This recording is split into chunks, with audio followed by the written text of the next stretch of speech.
the panelists, you can use the Q&A feature on Zoom, but you can also use the chat to react and share your insights. You can also use the hashtag Think2030 to join the conversation on Twitter. And please note that the event is also being live streamed on IEP's YouTube channel and Think2030 website. So I'm really super happy that we're having this event today, because this event is really coming at quite a crucial time in terms of the recovery plans for Europe. As you know, the world and figures for the G20 says it's 4.6 trillion. The world is putting together a massive recovery package. According to Vivid Economics, 12% of that 4.6 trillion is green, and only 1% is dedicated to nature. So we're very far away from the green recovery that we wish for, but I think it's worth recognizing that Europe is by far the best of the regions in terms of the greenness of the recovery packages. And it's particularly interesting to see that for the plans that member states have already submitted, the plans they have submitted to the European Commission are greener than the rest of their recovery packages, which seems to indicate that the strategy followed by the European Commission is bearing at least some fruits. And it's really interesting right now to be reminding ourselves what would really constitute the right sort of recovery, because it is the moment. By the 30th of April, all the member states will have had to submit their plans. They will be assessed by the Commission, and we have ahead of ourselves a period between the beginning of May to approximately July, by which point the Council will officially approve the assessments of the European Commission and will then allow for the funds to be delivered to member states. So without further ado, I will first give the floor to Nick. So Nick is the Executive Director of the Aldersgate Group. It's a multi-stakeholder alliance, or a business think tank, as I like to call it, that's really championing a competitive and environmentally sustainable economy. Before joining Aldersgate, Nick was the head of climate and energy policy at WWF UK. And the reason why we asked Nick to write this paper is that one of the many reasons is that Aldersgate is working very closely with the corporate sector and the most progressive voices in the corporate sector on green transition issues. And therefore we felt his voice would be, and his insight would be particularly interesting in today's debate. So Nick, you have the floor. Thank you very much, Celine, and good morning, everyone. I'm just going to share my slides, and you should now have them full screen. I'm going to give you a sort of brief overview of the paper we put together for the Think2030 project, focused around how we can ensure a durable and socially inclusive and environmentally sustainable recovery for Europe. And I should say that the paper was partially drawn from a very in-depth economic analysis that we commissioned from the Grantham Research Institute at the London School of Economics, looking at lessons from past economic recoveries and how those could be applied for this recovery. And we also reviewed a wide range of very influential papers as part of this project.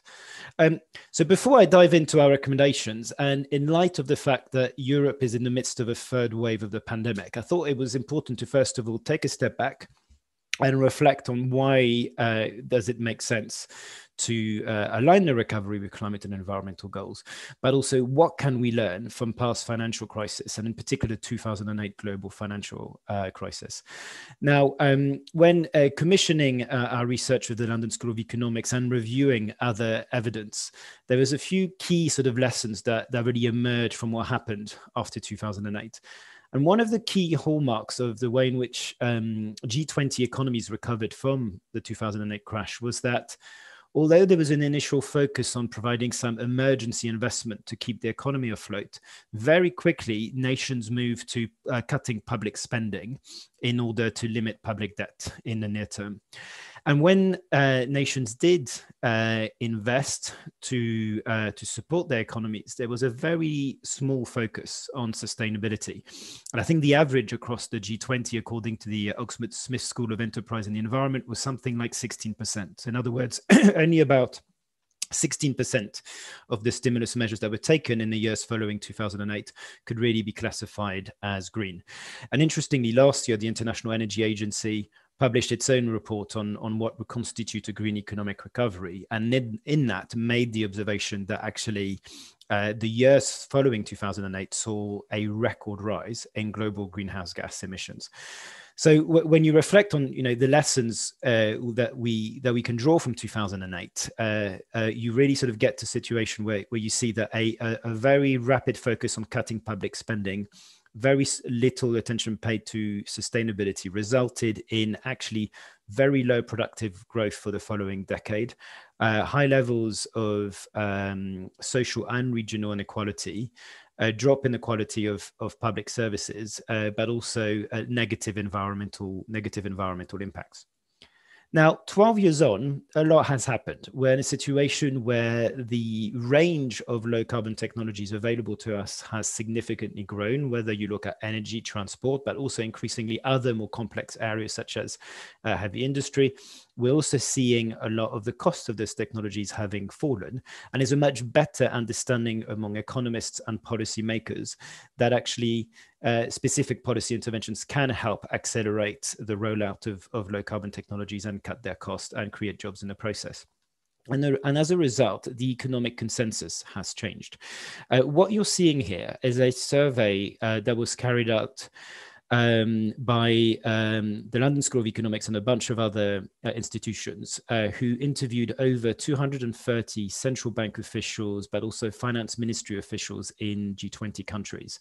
And the key-ish point that came out of that survey was that the vast majority of economists found that those policies that were most effective at getting the economy going again in the near term also happened to be policies that had a positive environmental and climate impact. And those are the sort of policies that you can see in the top right-hand corner of the chart.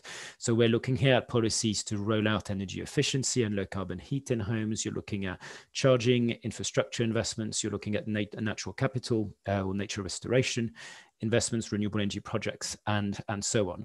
And the reason behind that is that the empirical evidence now shows that when you invest stimulus measures towards a low carbon and environmental restorative activities, you tend to invest in activities that have a higher economic growth multiplier, which in other words, create a greater number of jobs and get the economy, the levels of economic activity going again at a much more pronounced way than fossil fuel investments. What you also see is that a lot of those activities can also deliver regional benefits in terms of generating economic activities across a wide range of regions. So in other words, we're now in a situation where the majority of economists actually think that even if you take a very classical view of economics, aligning economic recovery strategies with climate and environmental goals does make economic sense. Now, this led to a three-part set of recommendations in our report. The first key set of recommendations were focused around the near-term recovery and stimulus investments. And for the reasons that are outlined in the previous slide, our key recommendation is that a significant chunk of the EU's recovery funds, but also the EU's long-term budget for 2021 to 2027 should be closely aligned with the EU's climate neutrality goals, biodiversity restoration goals, and other environmental goals. Now, I talked about the benefits of doing this in terms of job creation, in terms of getting economic activity going again. But two things I wanted to stress on these slides were, first of all, that there's a real regional inequality benefit to going down this route. What's interesting is that there's been a range of studies over the last 12 months which have shown that when you invest in low carbon activities, not only does that often give rise to economic activity across a wide range of regions. So for example, when you invest in electric vehicle charging infrastructure, when you invest in energy efficiency retrofit, that has an impact across multiple regions because of the nature of these investments. But more importantly, a lot of the benefits tend to be more acutely felt in the regions that need it the most, where economic activity has been low for many decades, and when the cost of living or quality of life has been more of an issue. So if you take the example of energy efficiency, the Buildings Performance Institute of Europe published a report a few months ago showing that an energy efficiency retrofit wave across Europe would have greater benefits in terms of cost of living improvements and job creation in Southern and Eastern European member states relative to the EU average.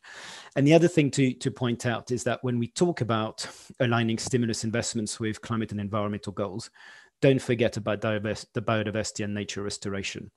Those are equally valid investments in terms of the economic benefits they can deliver.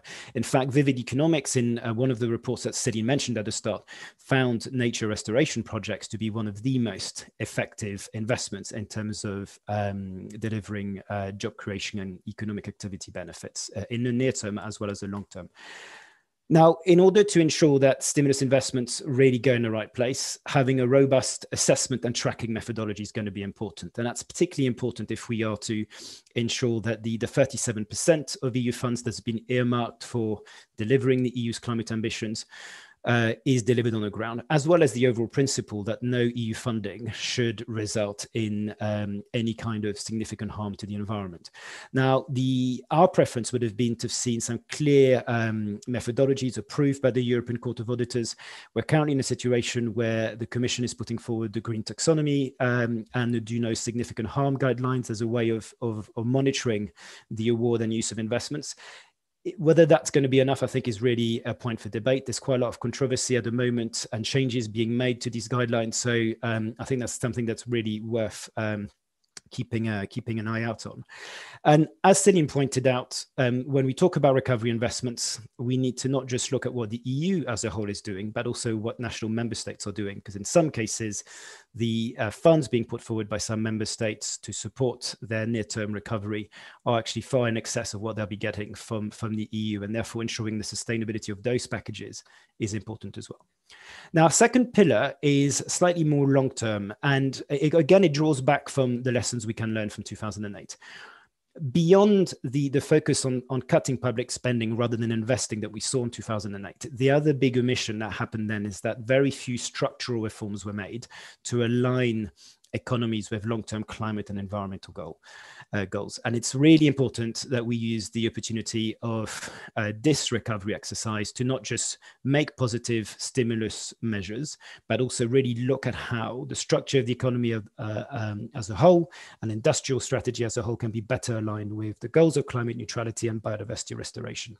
And so four key areas we highlight in the paper include the importance of aligning the EU's innovation funding with trialing new critical technologies or new business models that will be essential to help deliver our long-term climate and environmental goals, and where there are currently market failures and limited progress. So really focusing funding in areas such as the trialing of green hydrogen, carbon capture and storage, the decarbonization of heavy-duty vehicles, restorative agricultural practices. These are all the kind of areas where we should be really focusing our innovation funding. Public funding will also have an important role to play to really attract private investment in areas that private investors currently see as risky. So very pleased to see that the European Investment Bank has actually updated its lending strategy, and it is now focusing and directing its strategy in a way that is compatible with the Paris Agreement. And from the end of 2021, the EIB will no longer be lending to fossil fuel projects. But we also need these institutions to also look at biodiversity and nature restoration. That's an important part of the puzzle. And clearly, supportive funding association organizations will be needed at a national level. And what the KfW is doing in Germany is something that we need to see replicated where possible at different scales across different member states. So you may have seen that just last year, the KfW issued some 8 billion euros worth of green bonds, for example, and that's having really impactful interventions and impacts on the market. And clearly, just transition, a coordinated approach on just transition will be important. I think here the issue is both an issue around skilling the workforce, so really making sure that EU member states have a coordinated low carbon skill strategy to ensure that those going through the education system as we speak, but also those that are currently in the workforce receive the training they need to take on the job associated with the net zero transition. And when I look at the education system, that's going to mean embedding sustainability and embedding climate change across the education system. But I think there's also an issue around how do we best direct investment towards regions that need it the most. And there are some encouraging examples. For example, in Hungary, the Matra coal plant is currently being reconverted into a renewable energy hub. We're seeing EIC Climate Kick carrying out the reindustrialized initiative in Poland and Germany, whereby, again, there's a real coordinated effort to transform industrial heartlands that were very reliant on high carbon activities and fossil fuel use into greener industries that can really deliver local employment opportunities. And taking that industrial strategy perspective is going to be really important. And clearly, we need a consistent trade policy that supports European exports for low carbon goods and services, but also protects European industry against imports that don't abide by similar standards. And that's something I'd be very happy to talk about in the Q&A. And now our final pillar of recommendations is much more focused on policy, long-term policy signals. And the reason for this is that at the end of the day, the EU's long-term transition towards its biodiversity goals, towards climate neutrality, and towards a green economic recovery will have to be by and large funded by the private sector. And if you want to attract private sector investment in a timely and affordable manner, you need to provide clear public policy signals. So I'll just touch on a few of the measures we outline here. But the first point to make is that we need clarity of policy direction. Now, that's just as valid on the climate side as it is on the biodiversity side of the debate. So we're very pleased to see that there's now a discussion around a much more ambitious 2030 target for the EU. But I would argue that we really need to lock in that target now, that time is of the essence, and that that discussions around the ins and outs of exactly what the target should be resolved as soon as possible, because that will have very important knock-on impact on how we update the EU emission trading scheme and its long-term carbon pricing trajectory. It's going to have an impact on decisions we make on carbon border adjustment taxes, and it's also going to have an impact on national climate and energy plans that member states have to put forward. So time is really of the essence here, and the same is the case for the wide range of targets that are expected under the 2030 biodiversity strategy. Now, looking at other key policy levers that the EU really needs to focus on over the next couple of years, I would say that there are, in areas which I would call easier to abate areas, such as buildings, cars, vans, the power sector, we have a wide range of existing mechanisms, from carbon pricing to the energy efficiency directive to the CO2 emission performance regulations, all of which can be used to be strengthened and accelerate the transition towards zero carbon power, towards zero emission vehicles, and so on. And that really needs to be a focus. But we have the policy tools and we have the technologies. Then we move to more complex sectors, hard to abate sectors such as heavy industry. And I think the focus here needs to be about thinking outside the box and looking at what kind of policy measures can best help link up with some of our innovation efforts to accelerate the rollout of low carbon industrial products and low carbon industrial infrastructure.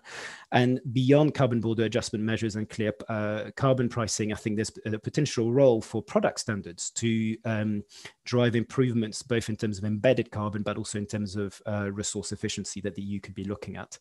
And clearly, we need to act on the demand as well. The EU can play on a wide range of tools through VAT adjustments, supporting a system of upfront grants, but also using the very powerful tool of public procurement to drive consumer demand towards lower carbon and more resource efficient products. And finally, of course, let's not forget finance. We're expecting the EU's renewed sustainable finance strategy. And if there were three key things that I would focus the strategy on, those would be around introducing tougher disclosure requirements on climate risks. It would be around continuing to roll out practical green investment definitions to guide private investments towards low carbon solutions. And it would be around working with European regulators to set capital levels that incentivize all of the EU's major financial institutions to invest towards more sustainable assets. So to conclude and to wrap up, I think it's really important that we remember the importance of aligning our economic recovery strategy with long-term climate and environmental goals. There are significant economic and social benefits of doing so, and we really must learn the lessons of what went wrong back in 2008, 2009. It's also really important to remember that the stimulus decisions we make today, the structural reforms that we may or may not take today, and the policy decisions that we will take will all have a long-term impact on emissions over 15, 20, or 25 years. And finally, and I think this is a really important point, and I'll finish on this with the third wave of the pandemic, don't take green recovery for a given. There's been a lot of really positive talk around green economic recovery, and Céline is right that relatively speaking, the EU is doing better than other parts of the world. But when you have a close look at the Vivid Economics Greenness of Stimulus Index, you're still seeing that an awful lot of countries in the G20, for example, are not currently aligning enough of their stimulus measures with long-term climate and environmental goals. And that's something that really needs to be worked at. So I'll stop there, but very happy to take any questions further on. Thank you so much, Nick, for this great presentation. I think very stimulating, and I already see that there are questions in the Q&A. So that's a good sign. Now I will turn to Martin Casey, and I'm also very happy to welcome MEP Dragoș Pislaru, who I will introduce later after Martin has spoken. So Martin Casey is the Director of Public Affairs Europe at CEMEX, and he's been so for many years, and he's a very active contributor to the debates within the Aldersgate Group. And beyond his knowledge of the cement industry, he's got a lot of expertise in climate and natural environment policy. And it's also true that, and this is not always known, that there are really interesting projects within the cement industry in terms of the natural environment. So Martin, you have 5 minutes. Okay, thank you very much, Céline, and thank you for the kind invitation to contribute to what I think is a very fundamental debate. So how do we help from an industry perspective to deliver on the sustainable, durable and inclusive recovery that Nick has so eloquently outlined? I'd start my remarks really by looking at three of the key areas from the perspective of CEMEX, which, as you say, is a cement company, and in that respect, one of the hard to abate sectors, but also a sector that is committed to meeting the challenge of the net zero 2050 and the Paris commitments. So three areas that I think are really important are the support for a call for funds under the New Generation EU Recovery and Regeneration Packet, to focus on climate-related activities and be fundamental constituent of delivering the Paris Agreement. I think this is, above all else, the main thing. Secondly, very much support the call for clear EU market signals. And again, I think Nick made this very, very, very clear, that the EU has a role here to ensure that the market signals enable industry and the private sector to invest with confidence. And thirdly, and I think again Nick mentioned this a number of times, that we very much support the call for a better alignment of biodiversity goals with the mainstream of the environment and climate policy. I think that is absolutely essential. If I may, I'd like to just offer an observation.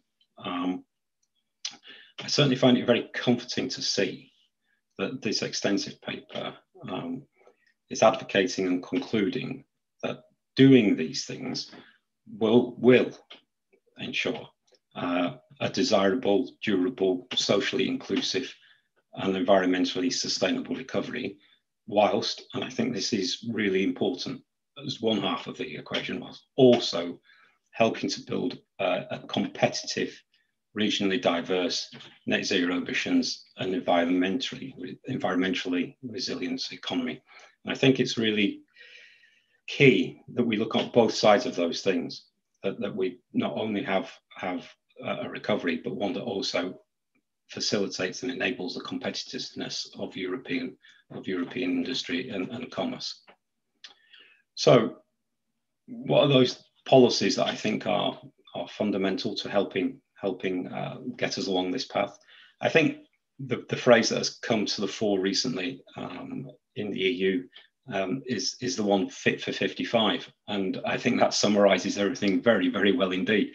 And so if my sign-off message was just one line, it would be, yes, let's deliver fit for 55. But within that, there are some really important policies which need delivering. First and foremost, I think, is confirmation of the climate law.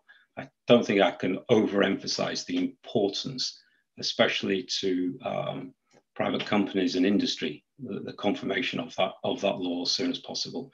That will, in a way, be the golden key that helps to unlock the necessary confidence for investments that are necessary. Companies like mine stand ready and willing and able to make those investments to deliver the roadmaps that we have set out to achieve net zero targets. But having that goal, setting EU law, will be a key step to enable us to have the confidence to make that investment. But perhaps more importantly, will help ensure that our shareholders, that the analysts and indeed the markets are equally confident in what we're doing and the way that we're doing it.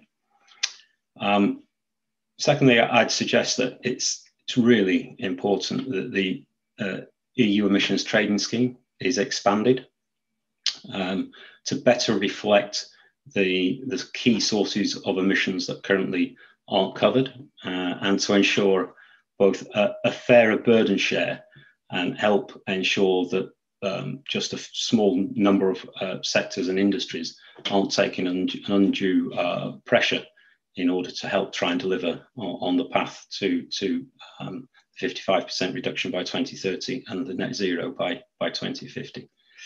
Part of that, and perhaps a little bit of real detail, Nick did mention it though, is the introduction of a carbon border adjustment.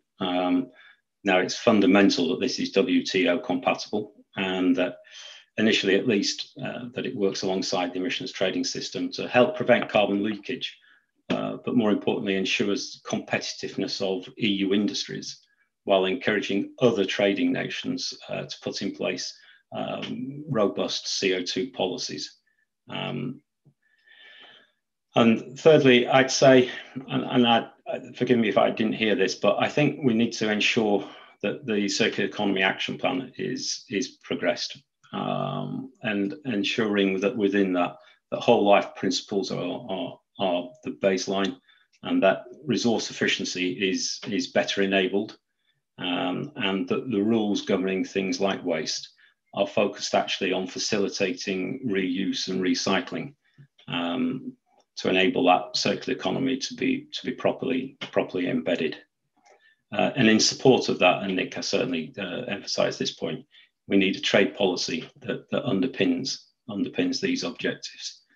And finally, it'd be remiss of me, coming from the broad construction sector, not to say that the policies that are being implemented at a EU level and across the 27 member states, which will enable the restoration wave, are absolutely vital.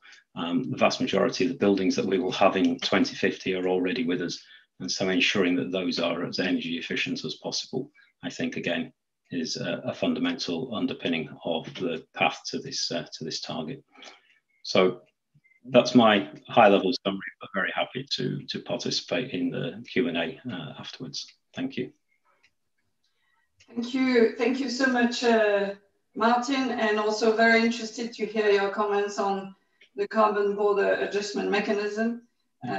I might just get back to you on, you know, whether this instrument will be used to increase ambition or not, given that there's quite a lot of lobbying to make sure that free allowances are remaining alongside the CBAM. But anyway, we'll get back to that. In the meantime, I'm very happy to introduce MEP Dragos Pislaru. I hope I'm saying your name correctly.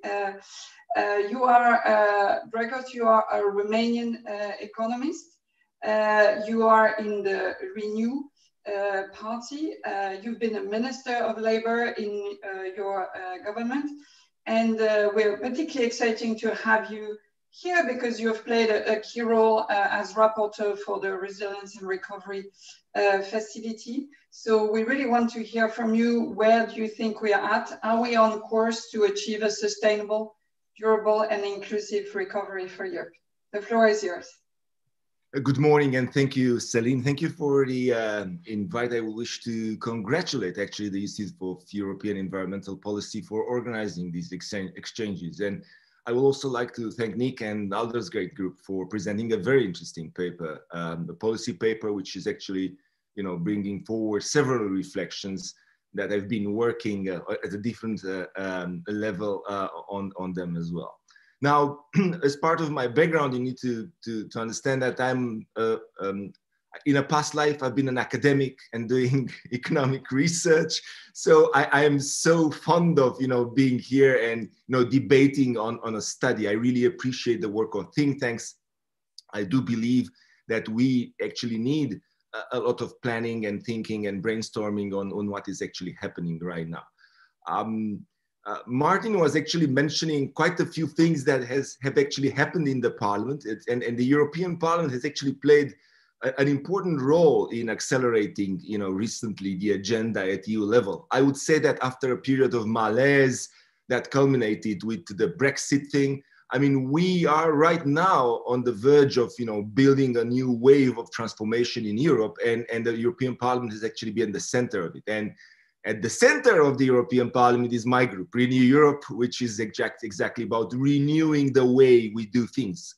That is in economic activity, social relations, in the way in which we see and develop our society. Now, this being said, there was one slight thing that was actually, you know, coming in front of us in 2020.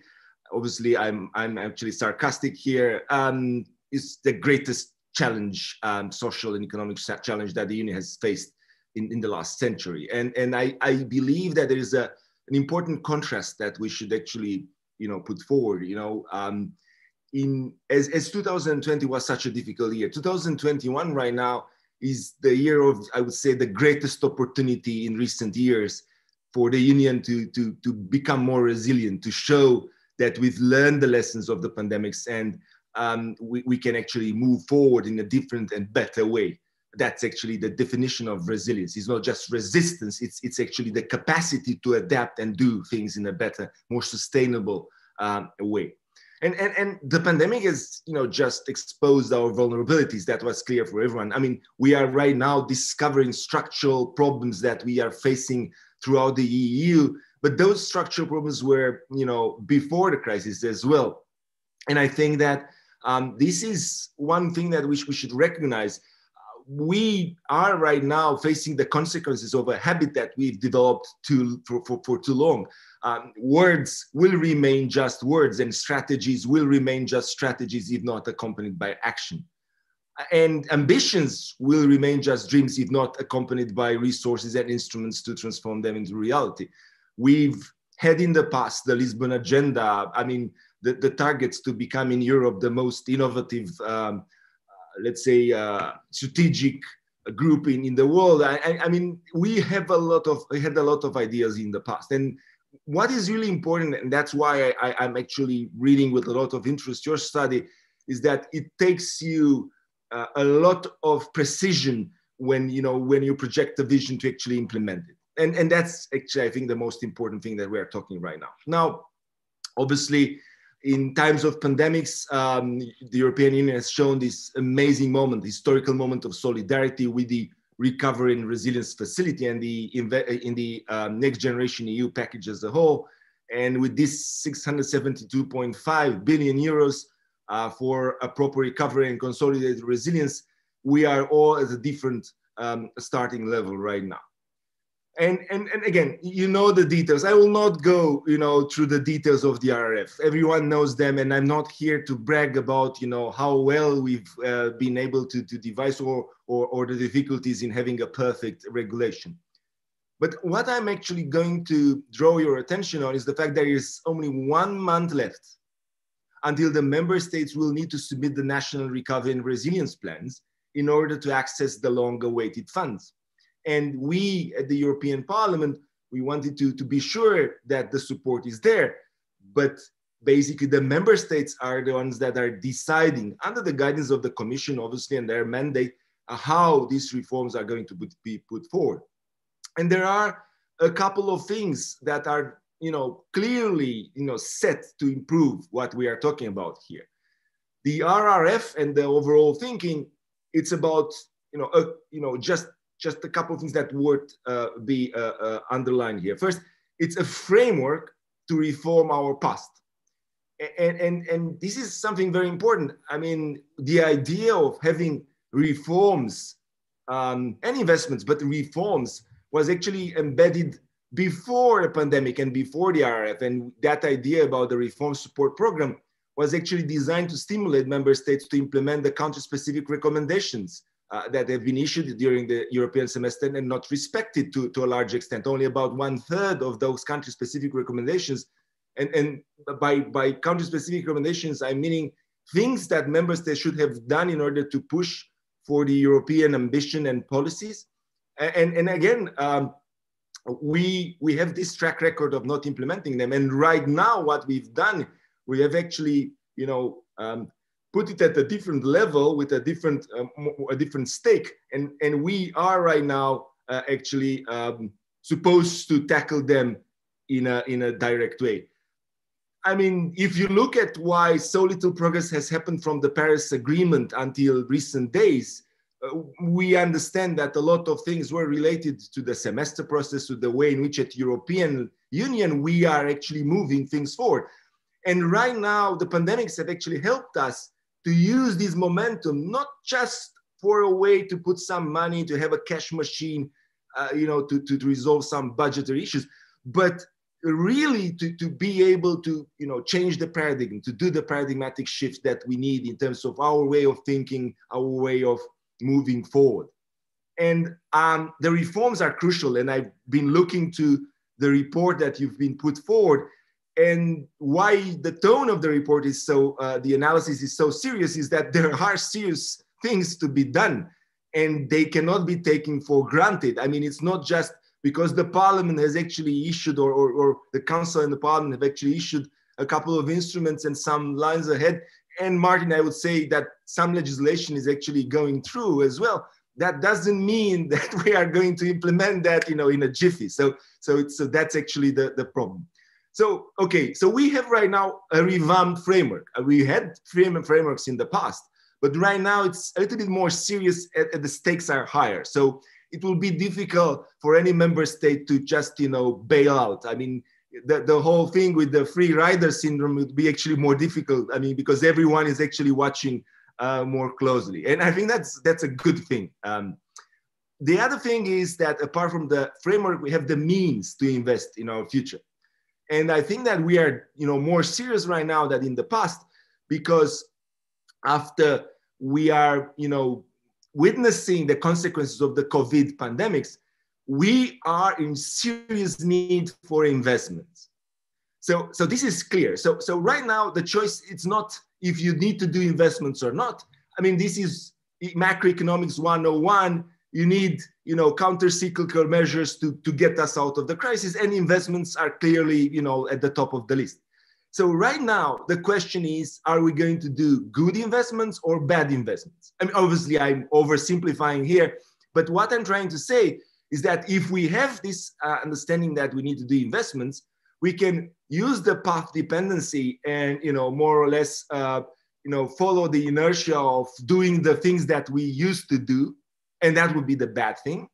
Or we can actually, target sustainability and understand that this is not about green policy. This is about a different modus operandi for our economies and societies. And that's what I'm arguing a lot, even in my constituency, and explaining that it's not about polar bears, it's not about, green things only. This is about a way in which we look at the scarcity of our resources, at the dependency that we have from resources from other parts, and a chance for Europe to actually be at the forefront of the global agenda. And right now, we have these resources available to actually do that, to walk the talk. And I would say that I was really pleased with what has been mentioned earlier, because sometimes member states and actors in Europe are actually too overconfident on public investment. And I've said that the key fact here would be how to trigger the private investment, how to get the private investors on board. And that's why we envisaged actually synergy, and I was really at the core of the negotiation, for instance, for the 4% allocation to InvestEU, and trying to have not just the public sector thing, but also the private sector on board. And financial instruments, and as you have actually underlined in one of the last chapters of the analysis, are actually crucial, because you are not going to do things just from budgetary spending. And last but not least, so you have the framework, you have the means, the financial means, and not only, but then the targets are actually important. So that would be my third element here, and the last one.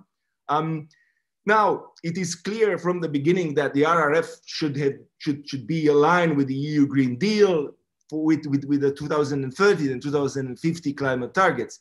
But that's not just, checking the box and having a nice wording there in the recitals and in a couple of things in the regulation as well in the RRF. But basically, right now with this 30% target, spending target on, let's say, the climate investment, it's actually important just not to pretend that we're doing that. This is not something that we would like to do greenwashing. That's why we put it, we actually insisted on the do no significant harm principle. And I've been actually hearing recently, because it seems that several member states are struggling with the 37% thing in their national plans. And they were like, trying to, find the best consultants to avoid or to do things in a marginal way. And I think that this is something wrong. And I'm actually relying on the Commission to figure that out and actually to go beyond the regulation and understanding how the different bits and pieces are putting together. We talk about the housing, the renovation way, energy efficiency, but we also talk about the circular economy. That means the economy at large and how we use resources in the economy. We also talk about the financial instruments that I've mentioned earlier. So it's actually important to have a holistic view on that and not just a silo policy. These are green issues. We're talking forest and sensors and waste and that's it. This being said, I think that I'm actually much aligned with the principles of the report. We have learned the lessons of the 2008 financial crisis. Austerity has actually been replaced with solidarity. I think that the inspiration that we drew from citizens' actions and grassroots things and initiatives, that's actually very, very important to notice. And we are right now having the duty, especially me as a politician, as elected representative, to repay for this commitment and to be sure that we are actually serious about what we are doing here. We also took some long-term policy decisions. And I think that at all the time when we are not actually looking only at short-term, but also long-term, it's actually very important. We have a solid instruments. We have the policies around.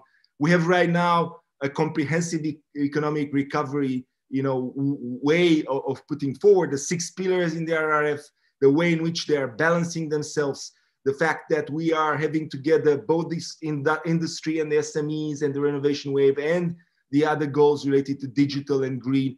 And I think that this is really important. We need coordination and breaking the silo policy. And I think that this is one of the highlights that I would like to make. We've seen so many uncorrelated interventions that made us miss opportunities and be vulnerable.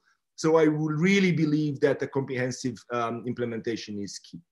Now, this being said, I think that the report, the analysis is actually very timely. We are going to be very soon looking at the national plans and see how they look like.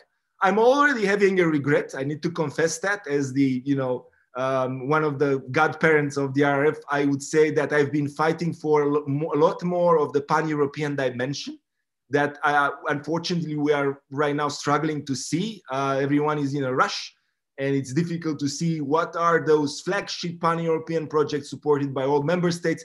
I'm relying on the fact that at the review that we've devised in there after 2 years, we might shift some of the resources to that, or realize that we are having things that we can do together.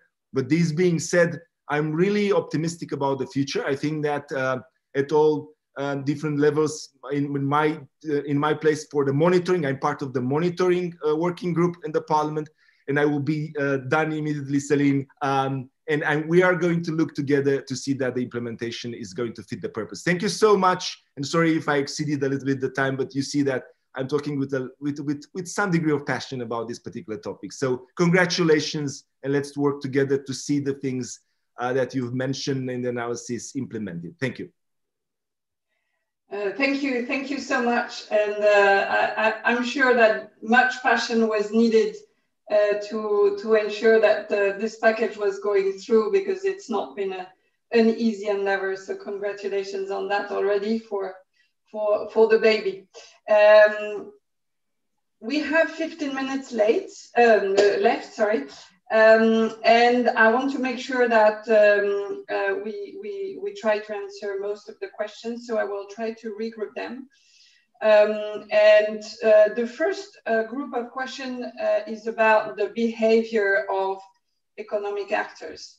Mr. Sweden from Stockholm University is asking, what sort of trust is needed between public policy actors and industrial actors, so that actually private finance is channeled towards green investment? There's also a question from Mr.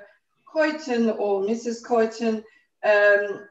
How can you convince economic actors that have a profit-driven version that the old model, which worked very well, I mean, you could make a lot of money by actually degrading the environment, is no longer the right one? And linked to that, someone is asking, what sort of role should tools like integrated reporting play in driving different behavior from economic actors?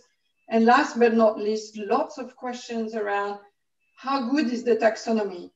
Do we need something else? We know that the taxonomy might still allow gas investments, nuclear, also food is apparently will not be covered by the taxonomy.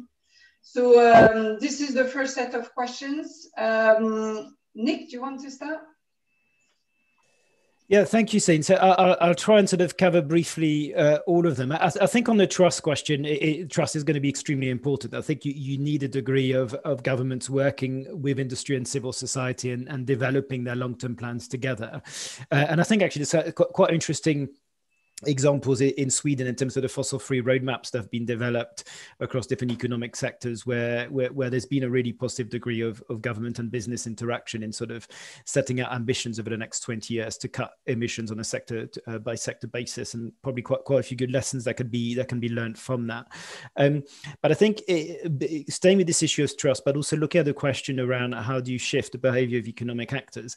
I mean, for me, it goes back to the importance of having a plan. And that's what we really put the emphasis on in this paper, that there's not one single thing that will shift the behavior of economic actors. There's a range of things, and you really have to do them together. And that's why politically, this is very difficult. You need near-term action in terms of really making sure that the stimulus investments that go out at EU or national level are genuinely targeted towards climate and environmental goals. And you need proper methodology and to monitor that. And I'm doubtful that the guidelines at the moment are sufficiently robust for that. But then you also need a more structural set of reforms around, there's only so much public funding available for innovation. Where do you put that money? Where is it going to have the greatest possible impacts in light of our biodiversity goals, in light of our climate goals? And again, there's a whole industrial strategy question behind that, which I think really needs to be considered. And that wasn't the case in 2008. There was very little time spent in 2008 around structural reform. We need to focus on structural reform here. And then you have this long-term issue of policy, which is going to be absolutely essential to drive private investment, and that requires very clear targets. And I think the point that Martin made around, we need to firm up the 2030 target and the 2050 climate neutrality target as soon as possible, because then that has huge knock-on impacts on all the other policy levers. I think that needs to be a priority. But I do think that if the short-term action, if the structural reforms, and if the long-term policy signals in terms of having a very clear carbon pricing trajectory over the next 20 years, very clear sets of regulations around when are we going to phase out, for example, petrol and diesel vehicles, how do we expect our products to be like in terms of how resource efficient, durable, repairable they are, all those long-term having all those long-term signals in place will shift the behavior of actors over time. And I think the last point I wanted to touch on, which relates again to the first two questions, but also the last question around integrated reporting, is the importance of not forgetting the world of finance in all of this. And I think there was a lot of good initial intentions in the EU's Sustainable Finance Action Plan initially, but I think the renewed sustainable finance strategy needs to come forward with, I would say, binding climate risk disclosure requirements. I also think we need to start looking at the issue of reporting around nature. So the TNFD, which is a task force on nature finance-related disclosure, is gaining momentum at the moment. And I think that's another area as part of the integrated reporting where businesses can be required to look at their climate impact and their impacts on natural environment. But I think there's also really a thing around reinforcing the taxonomy. I think there were lots of good principles with which the taxonomy started. It's currently at the moment being subject to very heavy lobbying on all sides, and you're starting to see the waters being muddied a bit. And to be effective, it needs to be environmentally credible and practical. I mean, a genuinely green taxonomy has to incentivize the greenest option available at the current point in time. And we need to make sure that continues to be the case. And finally, I think that there is a really important point around capital allocation levels. And I think that's where it gets very techy in finance terms. But the more the less liquidity financial institutions have to keep on their balance sheets when they invest in lower carbon forms of investment, the more they'll be incentivized to invest in green investments relative to high carbon investments. And that's been a very difficult issue for regulators to work their way around. And there are national implications of this. There's a regional dimension as well, but that needs to be a really important priority. And I think all of those things, that the near-term actions, the structural reforms, and the long-term policy levers will really help shift the behavior of economic actors, improve the situation on integrated reporting, but also improve this issue of trust. Thanks, Nick. Now turning to Martin, and I would ask you to keep your remarks a bit shorter than Nick. Okay, thank you, Celine. Going over time. Yeah, okay, thank you. Yeah, the whole issue of trust between public policy and industry, it's a fundamental one, and it was at the heart of some of my comments about having some of these pieces of legislation actually agreed and on the statute book, because that helps to give the confidence. But beyond that, I would say that the fundamental is good regulation, is having the right regulatory framework, which is then properly implemented. That is absolutely key for industry, having the trust in politicians and policymakers. So getting those things in place, absolutely, and then sticking to them and ensuring that they are implemented in the way that was intended, rather than continually tinkering with them. That is the thing, because the tinkering is something that undermines trust in the regulatory framework. In terms of the why can't we just make money out of doing things the old way? If I summarize it well, I think it actually comes down to whether you are an ambitious and progressive company that wants to remain relevant and competitive. Yeah, sure, you could make money doing things the same old way, but actually, unless you are progressive and moving to become much more digital in the way that you do things and much more sustainable and integrating the way that you approach these things, then in the medium to long term, you really I don't think, have a future as a company. So for me, it's actually fundamental for your competitiveness and longevity. In terms of integrated reporting, I mean, I couldn't agree more. I put it in the chat. We just issued our latest integrated report last week, so please do check that out. But I think the whole concept of integrated reporting actually summarizes the answer to my previous point, which is that unless a company is making the direct link between its financial health and its sustainable its long-term sustainability, then again, it really, in terms of being a company that's there for the long run, forget it. So that again is really, really important. And on the taxonomy, I'm not really an expert in any way on this. I think just the sheer scale and breadth of its ambition has resulted in this current impasse and the focus perhaps too much on the issue of gas. From my perspective, I'd just say that I think it's really important that policies like the taxonomy help to facilitate the full breadth of industry and commerce to make the right investments. And that for some hard to abate sectors such as mine, what might be a small step can still be a significant step towards the final destination. So I'd just say that as long as it retains the ability for those companies that have got the most difficult journeys to make those investments, then it's doing the right thing. But if it doesn't allow that, then it's not going to achieve its aims. Thank you, Martin, and thank you for reminding us how long-term competitiveness is really very much linked to sustainability. To finish, I would like to ask MEP Pislary, and then maybe adding a specific question for you about, how exactly will we make sure that the Commission, the European Commission, is assessing the plans in the most ambitious way possible, and how to apply the do no harm principle within that assessment. Since you will be in the monitoring group within the Parliament, I thought it would be particularly interesting to also hear from you about how do we make sure that the monitoring leads to what we want. In IEP, we had wanted an independent scrutiny board to be doing this. We're also pinning hopes around the Court of Auditors around Europe, but hopefully there can be also some really robust assessment ex ante rather than ex post. The floor is yours.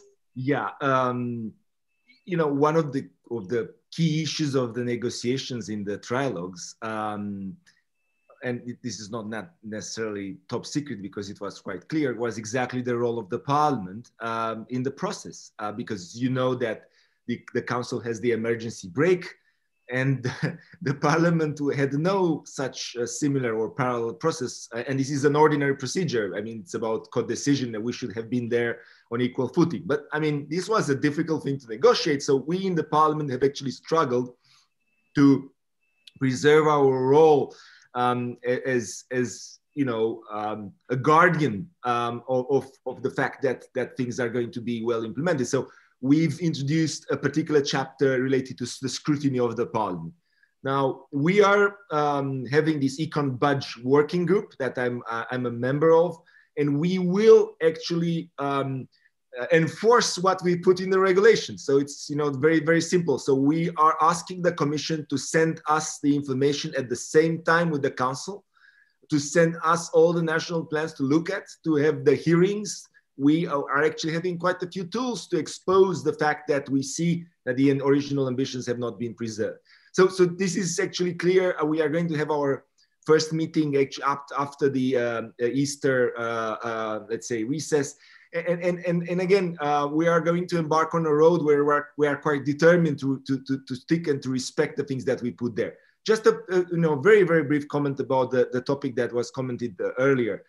Now, when we talk about trust, this is not about just trust in between the governments and business. We are actually suffering from mistrust at all levels of European society. That is in between politicians and citizens, in between citizens and businesses, in between obviously businesses and government. So I think that the concept of trust is actually of a key importance for the future. And I would dare to challenge a little bit what has been said and to complement what Martin has actually added. this is not about just good regulation. Obviously, good regulations is important in order to ensure predictability and so on. But what is also key is to have good leadership that would actually have the guts to put things forward. Because when you do structural reform, and this is 101 in politics right now, I mean, there are costs on the short term, and politicians don't like cost, especially when it's linked to electoral things. So unless we are actually sticking together and, you know, have this leadership going on, we are not going to implement things well. And last but not least, I think this is very, very important. I would dare to say that a crucial thing would be communication. Communication is actually crucial because people still do not understand what are we talking about. I mean, we might have some elites going on in the academia or, you know, high levels of politics, but people, plain people, and, you know, those entrepreneurs at grassroots, I mean, they really don't understand the magnitude of the transformation that we're putting forward. Some of the entrepreneurs at grassroots, they understand even better than us politicians. I mean, just to be clear about it. But I would dare to say that there are still debates in the national plans that I can actually tell you from behind the curtains about what we are going to choose to repair our economy or to basically leapfrog and advance in a Schumpeterian way. And again, this debate is not something against another thing. You should try to basically have some sort of a balance and be ambitious enough. Otherwise, again, it will be just path dependency and, you know, going back to what we've done before, exactly what you mentioned there. And I think that businesses would actually, you know, somehow, you know, do what everyone else in the society is going to do. So I'm actually expecting more leadership and better communication for the future if we are indeed to do a good job. And again, congratulations for the great work that you've done. Thank you so much, and thanks for talking about the role of citizens, because this is also something that was mentioned very much in the chat. I'm afraid that our time is over, and I know there are many more questions. So I really want to thank again Nick, Martin, and Dragos for this really lively discussion. This event is part of a series of Think 2030, and in the haste of starting the event, I forgot to say what Think 2030 is. It's really trying to bring together the world of knowledge, the world of business, the world of civil society and local authorities to think together of policy recommendations that could help European institutions drive the green transition aligned with SDGs in the proper direction. So keep watching for new announcements. We would be very happy to have you on one of our next events.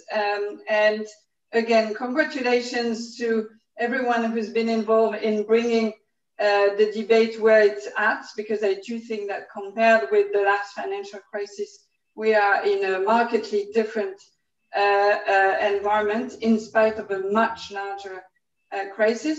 But this is a bit of a marathon. So now let's make sure that when the plans are received, we make sure that the words that are in there are really aligned again with the ideals and the vision of a green recovery. Thank you very much and have a wonderful day. Thank you very much. Bye-bye. Thank you.